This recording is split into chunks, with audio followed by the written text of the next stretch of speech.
алейкум, азиз телесерджілер, дұқатыңызға хаберлер информацион программасы тақдым етіле. Студияда мен Алиме Кайбулаева чалшам, ве біз бүгін юз берген вақияларнен таныш етеміз. Владимир Путин Русия Федерация елшісі Андрей Карловның өлдірілмесіні провокация оларақ белгіледі. Берлин шәрінің мерkezінде юк машинасы яңы елға бағышланған ярмалықны сүріп кетті. Нәтижеде инсанлар әлек олды. Қырым Жұмхурiyet Назирлер Шурасы қанунсыз құрушылық объектлер ақта музакире еттілер. Қырымға Русия Федерациясының президенті огынде бала құқылары бойынша векелетлі инсан Анна Кузнецова келді. Авропа сайтлары Қырымны Русия субъекті оларақ таныды. Русия президенті Владимир Путин Русия четел ишлер назирлігінің башы Сергей Лавров, ФСБ мудира Александр Бортников, ветіш разведка қызметінің мудирі Сергей Нарышкиннен көрішті. Президент Анкарада Русия Федерация елшісі Андрей Карловның өлдірілмесіні провокация оларақ белгіледі. Бұл Туркия мемлекетінен ейміні себетлеріні бозмақ үшін япылғаныны қайдете. Владимир Путин Андрей Карловның сойларына оз тазиелеріні білдірді. Это, безусловно, провокация, направленная на срыв нормализации российско-турецких отношений и на срыв мирного процесса в Сирии, который активно продвигается Россией, Турцией, Ираном, другими странами, заинтересованными в урегулировании межсирийского конфликта. Ответом на это может быть только одно – усиление борьбы с террором. И бандиты это на себе почувствуют. Необходимо усилить охрану дипломатических представительств Турецкой Республики в России, посольства и других представительств, а также получить гарантии от турецкой стороны по обеспечению безопасности российских диппредставительств. Русия Федерациясы тыш ишлер назиры Сергей Лавровға Түркияның тыш ишлер назиры Мевлют Чаушоғлу да қол тұтып Суриядегі зидетінің чезілмесіне Русия или бақ тұтмаға вәде берді. ОМД қайдетті ки вефат еткен Карловның қатырасына Түркияде елчіхане ерлешкен соқағы адландырылacak. Бүгін әлек олған Андрей Карловның портретіне Сергей Лавров ве Мевлют Чаушоғлу гүлдестелер қойдылар. Дипломатның фоторесімі Русия четел ишлер назирлігінің залында ерлештірілді. Четел ишлер назирлігінің бинасына Москва шәрінің сәкенлері чечетлер кетірділер ве өлдірілгенінің қатырасына мектуплер бағышладылар. Москвада Туркия, Иран ве Русия арасында олып кечежек суббеттен әвел Сергей Лавров айтты ки, бұл фаджия да Азияде терроризм или күрешмеге мәжбүр ете.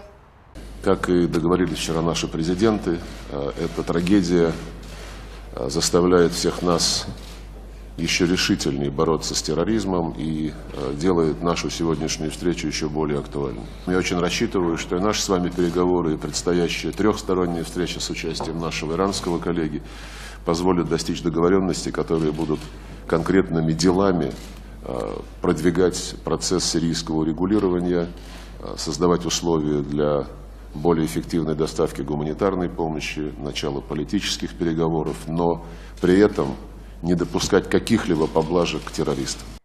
Русия тыш ишлер назирлігінде қол тұтқан ветазиелеріні білдірген әрбір ішдешлеріне тешеккерлер білдірділер. Түркияде Үкімдар партиясының азасы Зейнеп Джейн Луис Кандурның фікірінше Карловның өлдірілігі Русия, Түркия ве Иран арасындаки мұнасибетлерінің бұзылуына доғыртыла.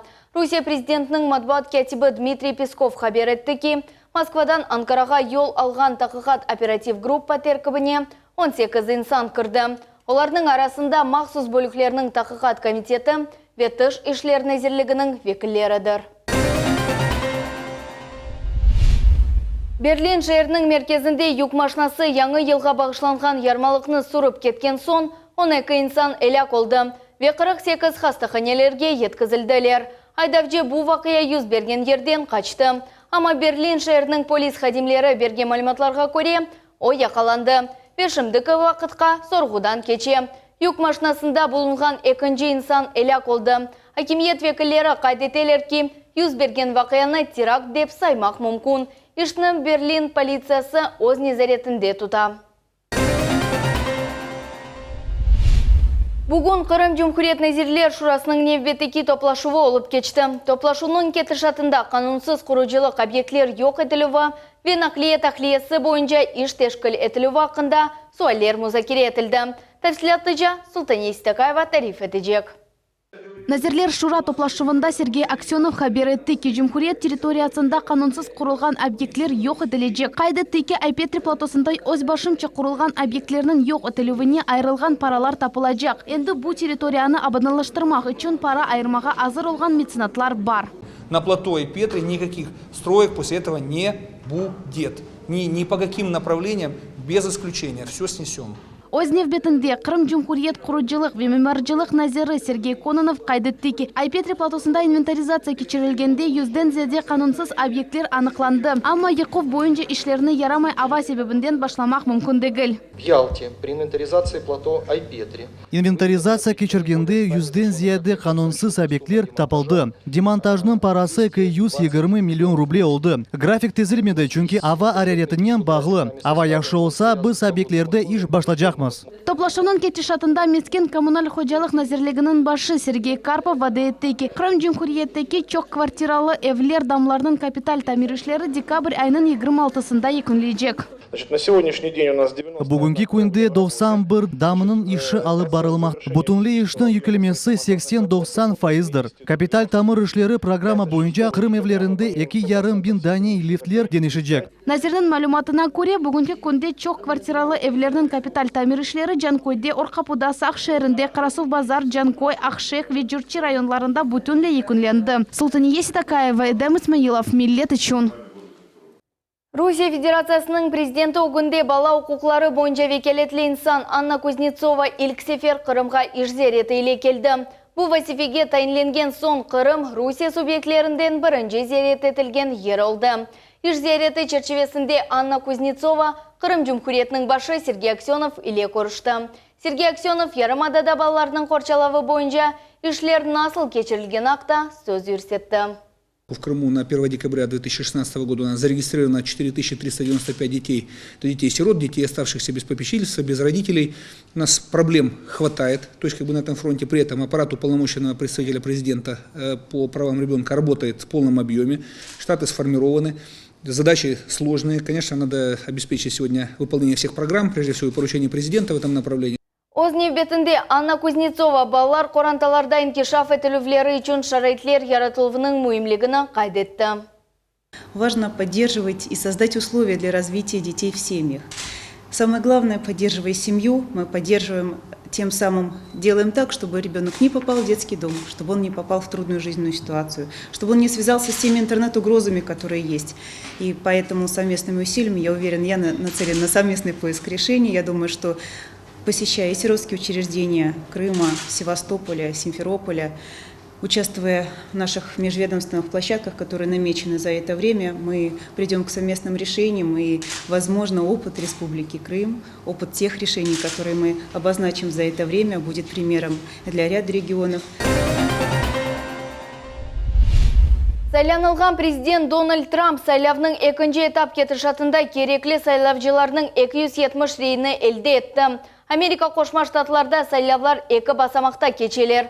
Сайлавчылар конкрет саясетчі чундегілде штаттан выборщиклер үшін рей берелер. Тамам шу инсанлар илерде президентнің намзетіне қол тұтажақлар. Ғалибе үшін штатлардан 538-ден 270 выборщикнің қол тұтывы олмақ керек. Дональд Трампның президентлік yolunda кележек басамақ 2017 сене январьның 6-сы олажақ. Шу күні Конгресс выборщиклерінің рейберуф нәтижелеріні таздықламақ үшін топланажақ. Сайланған Америка Қошма Штатларының президенті 2017 сене январьның 20-де вазифелеріні эдайеті башлайжақ. Бүгін Звезда качества России ярышының лауреатлары белгіленді. Насыл тешкілетлар жемат мукафатларынан рағбетленген ақта мұхбиріміз Сабрия Халиляева біле. Ғалип чыққанларны санай сиясет нақлиеве яқарлық энергетика комплексы бойынша комитетінің рейсі Петр Запорожец мукафатларнен тақзирледі. Мен тешкілетларны қайламаға істейім. Эйлік сізге кележегіңіз парлақ олсын. Тешкілетларыңыз юксек мұбафақайдерге ерішсін. Андрей Венжега Крымхлеб тешкилятның генераль мудирының бірінші муавені. Оның айтқанына көре тешкилят 2 ел девамында өз ішіні бежере. Бүгін олар производитель хлебобулочной продукции ады номинацияда бірінші ерні елде еттілер. Коллектив ичун бойлек бұғалебе біріншідір. Предприятие себя позиционирует как качественного производителя. Тешкилятымыз Қырымда кейфетлі белі истисалжыдыр. Ойарамадамыздың 40% сакинлерінің масулат елен темин етмекте. Біз бойле yüksek басамаққа еріштік ве енді бұл севейді бұлымақ біздің эсас мақсадымыз. Mahsulatlarının azaları da Знак качества России adlı konkursta laureat oldular. Дружба народов эт комбинатның кейфиет бөлігінің başı Андрей Водорез білдіргеніне көре, оларның тешкилаты халықара стандартларға лайық. Ләкин ғалеп чықмақ еңгіл олмады. Со знаком качества мы столкнулись первый раз. Знак качества адлы конкурста біз бірінші сефер иштирак еттік. Ғалебіні қазамақ үшін чоқ басамақларны кечмек керек oldu. Талаплар yüksek еді. Мақсулатларның кейфеті вивисехалар тешкерелейді. Сақ суд заводы да Знак качества России адлы конкурста иштирак етіп бірінші басамаққа көтерілді. Петр Запорожец білдіргеніне көре, бойлекі бұл конкурслар истималжыларға мақсулатларны сатын алмаға, емді Қырым истисалжыларына қол тұтмаға ярдым етежек. Сабрия Халиляева, Эдем Исмаилов, Миллет үшін. Бүгін Совет Бірлігінің бірінші комиссары Петр Федотовға бағышланған абиде ачылуы тешкіл олынды. Оқ мечітте арбилер мезарлығында дефн етілген. Тедбірде шер шурасының башы Геннадий Бахарев сыңыржы ордуларының идаресі, Қырым Жұмхурет бойынша федераль қавсызлық қызметінің идаресі, әмде мектеп тәлебелері иштирак еттілер. Ел Ақмежет сәкенлері майысының 28-інде сыңыржылар күну бұ мезарлыққа yol алалар. Ама оны тек шымды ғайрыдан тамир етіп олдылар, деп икеете Қырым Жұмхурет сыңыржылар бірлігі адлы региональ жемиет тешкилятның рейсі Владимир Граф. О қиын шанлы аятны кечірді. Инхаля вақытларына раз келді. Бірінші жан женкіні окопларда кечірді. Чоқ яраналывлары бар еді. Сағлықы ярамай олғаны себебінден Қырымға көчіп келген вемында қалған. Ислам Терек районында yol нақлия қазасы нәтижесінде 3 адам елек oldu. Да 4 адам зарарланды. Олардың арасында бала да бар. Жайлав Сарай ве Жума елек көйлері арасында Джили ве Volkswagen Jetta арабалары бір-біріне қаршы келіп ордылар. Бақия yüz берген ерде МЧС, ГИБДД ве әжеле ярдым хадимлері çalışалар. Бүгін Қырым Өндислік педагогика университетінде полное собрание сочинений Исмаила Гаспринского серлевалы китапны тақдым еттілер. Китапта Исмаил Гаспринскийнің рус тілінде серлері топланды. Китап бойынша 3 муэллиф çalışты. Бұқта бізім небетекелев қамызда. Бұл китап яратылуы Ақтағайы Шегабуддин Мерджани адына Илимлер Академия тарихы институтының Қырым илми мерkezінде пейда олған еді. Китап üzerinde muellifler бір ел девамында çalıştılar. 500 нұсқа oldu. Малия тарafından Татарстан Cumhuriyeti yardım etti. Tamam олардың параларына полное собрание сочинений Исмаила Гаспринского adlı kitabının birinci tomu neşr olundu. Насчет сроков работы я говорила, что идея... Тешкилятымыз яратылған вақытта китап üzerinde çalışып башладық. Яни 2015 сененің декабрь 25-інде. О вақыт біз түгерек масада бұл нешриятның мевзу форматыны музакире еткен едік. Китап üzerinde Исмаил Гаспринский адына китапхане хадимлері де тырыштылар. Мудир Гүлнара Ягееваның сөзлеріне көре Исмаил Гаспринскийдің фаалиетінен бағлы малюмат сықы суретте китапханенен бағлыдыр. Кечкен сене Марджани институты более бір пікірінен шықты ки Исмаил Гаспринскийге бағышланған топлам эсерлерін шығармақ үшін ве сағылсынлар бұл ішке үріштік. Bizim kitapxanemizde isesin qoştu. Bizde olğan İsmail Gasprinskiy'nin bağlı ve de on yazgan eserlerin egzemplarları var idi, kitapları var idi ve biz bu işlerini bu kitapqa kirsettik. Шегабуддин Марджани адына Илимлер Академия тарих институтының Қырым илми мерkezінің хадимлері Сильвина Сейтмеметова и Гүлнара Сейтваниева китапны тертіп еттілер. Китапларға, araştırmalarga салмаклы бір истеге esaslanып yazılar ve o cihetten мен eğitimimiz adından İsmail hocamızga çoktan çok minnettarlık sözlerini bildirecek olam. Çünkü birinci onu adını okuyucularga tanıtkan Kırım'da İsmail Hoca olған еді. Қырымның ilmi merkezi endi 2 tom üzerinde çalışıp başladı. Planlarga göre bu neşir en azdan 5 tomdan ibaret olacak. Gülnara Karimova, Kim Bekirov, Millet üçün. Авропа сайтлары милли телеканалы тешкіл еткен конкурс себебінден Қырымны Русия субъекті оларақ таныды. Евровойс World сайты Қырымны яни Русияны Turkvision 2016 халқара ер ярышының финалында Регина Войсикове Алсейда Сейдалиева тақдым етежегі ақында хаберні нешір етті. Самарқан шерінде doğan Алсейда Сейдалиеваның ижады чешет милли медениетlerinin özgünlüğünü gösterir. Zemanivi muzika icrası sahasında yüksek tahsilini kızı Londra şehrinde alıp Rusya'da zenatı boyunca çalışa. Alseyda'nın muzikası çeşit janrlarının birleştiriyor. Onlar arasında R&B, jazz, blues, rap, rock, trip-hop ve diğerleri. O tek icracı değil, o yıllarının müellifidir. Kırım'da geçken Turkvision 2016 konkursunun seçim basamağında Alseyda Dilaver Osmanov'ның Feligim yarını endi pek sık kullanılan pop janrında icra etti.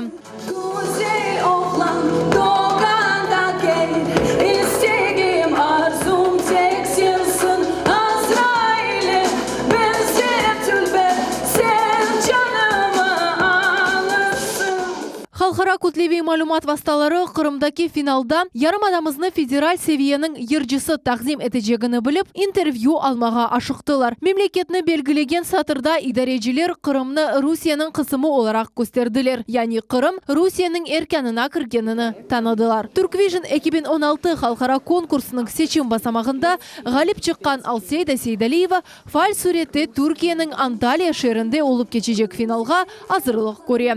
Yırcı öz çıkışına gayet ciddi yanaşa. Очень бурно сейчас готовимся. Алазырда біз финалға азырлық көреміз. Бұрынжы невбетте тұрған вазифеміз бұл дизайнерлерден алып барған ішіміз. Яны тыш қияфетімні түшінеміз, костюмлерні тікме керек. Тұсны сечеміз орнек насыл олачақ біз бөлі мерақлы ноқтаны көрсетмеге істейміз. Чүнки ер яваш башланып тез везінге едəcек.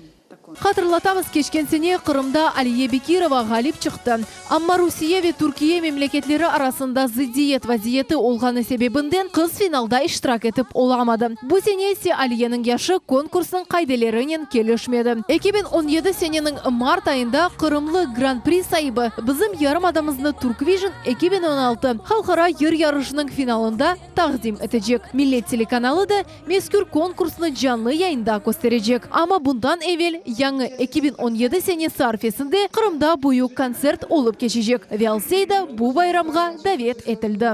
24 декабря. Декабрьның 24-інде Кырым татар театросында Елбаш байрамына бағышланған концерт olup geçecek. Анда мен иштирак этежем. Ve meni davet etkенлери үчүн teşekkürler bildirmege isteyim. Men яны yerni taqdim eteceğim. O elbette Kırım tatar tilinde olacak. Buna men kuvanam. Umut etем ki bu çıkışımны episi beğenirler. Bu Yılbaş bayram arifesinde olup geçecek konsert Millet telekanalında gösterilecek. Fatime Seyitmamut, Dmitriy Nizavoy, Asan Zivadinov, Millet için. Arap Emiratlarında bedi gimnastika boyunca halkara yarış olup geçti. Bu tedbirde 22 memleket iştirak etti. Rusya'da istisna olmadı. Yarışka 5 takım yol aldı. Onların arasında Kırım takımı da oldu. Sporçular endi vatanға qayttılar. İstidatlarının bizim muhbirimiz Sultan Emicet sübet etti. Dubay şehrinde medeni gimnastika boyunca yarışlar keçtiler. Anda 600 sportçu iştirak etti. Kırım'ın 7 sportçudan ibaret olğan takımı takdim etti. Onlardan her birisi mükafatı yerini kazandı. Kızlarının idmancısı Oksana Rizadinova 27 yıl devamında gimnastları idman etti. Onun fikrine göre kızlar yaxşı çıkışta bulundular. Очень большая была конкуренция, много возрастов.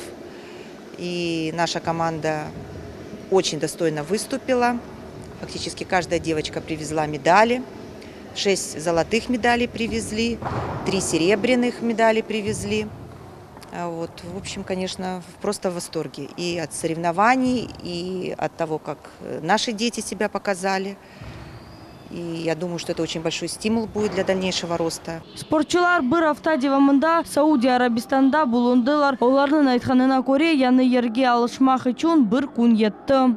Мы поехали в Дубай почти на неделю, на 5 дней. В первый день у нас было опробование, и потом 2 дня подряд мы выступали по 2 вида. Это обруч, мяч и булава лента. Я привезла золото за мяч, серебро за обруч, и мне дали 4 место в многоборье. Еще я привезла, мне дали как кубок «Мисс Мастерство». Алия Усейнова 9 yaşında, беди гимнастика ile o 4 yaşında uğraşa. Ona bakıp hışçıknın iki doğmuş kız kardeşi Safiye de gimnastika ile meraklanı başladı. Ve endi bugün iki hışçık da Saudi Arabistan'da olup geçken bedi gimnastika boyunca halklara yarışlarda galip çıktı. Я делала ПП и мячик. ПП это без ничего просто, а мячик я с мячиком. Aliye bir kereden bir haç birinci yerlerini kazandı. Keçkeniye Safiye ise saygılı 3. yerini aldı. У меня просто БП были, я 3 место заняла, мне дали кубок и медали. Я хочу благодарить родителей за то, что они меня поддерживали. 14 yaşlı Yelizaveta Zintsova midi gimnastikanen 10 yıl uğraşa. Onun sözlerine göre gimnastikada onu ana baba getirdiler. Bu spor çeşidi kız pek beğendi ve o hayatına bu spor çeşidini bağlamağa istey. У меня, конечно, есть свой кумир, это Аня Резадинова. Она столько долго стремилась к этой цели, стать олимпийской чемпионкой. Вот, конечно же, она мой самый первый кумир, она мне очень нравится. Я тоже хочу стать олимпийской чемпионкой. Anastasiya Alenyuk bu spor çeşidinin 6 yıl devamında uğraşa. Bir gün o televizorda midi gimnastika boyunca yarışlar gördü ve pek beğendi. Nastya'na babasını bu spor çeşidinin uğraşmak istediğini bildirdi. O vakittan beri Nastya gimnastikanen uğraşa. У меня за все виды первые места. Я выступала булавы, мяч и обруч. Были небольшие погрешности в булавах, там булава отскочила от руки. Вот. А так мне очень понравилось, как я выступила. Я очень хочу стать чемпионкой мира или чемпионкой Олимпийских игр. Хочу занять золото. 8 yaşlı Darya Krykova boylu miqyas yarışlarda birinci kere iştirak etti. O Mizgratsiya adlı titul basıp aldı. Привезла медаль и корону. Мизграция.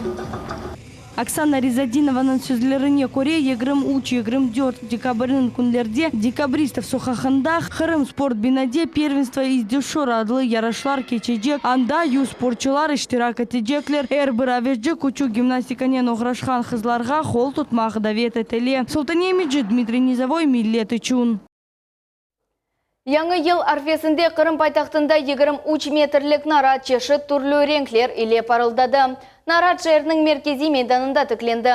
Мұнда кечкене балачықлар үшін концерт программасы тақдым етілді. Бұл уақытта бізім невветі келев қамызда.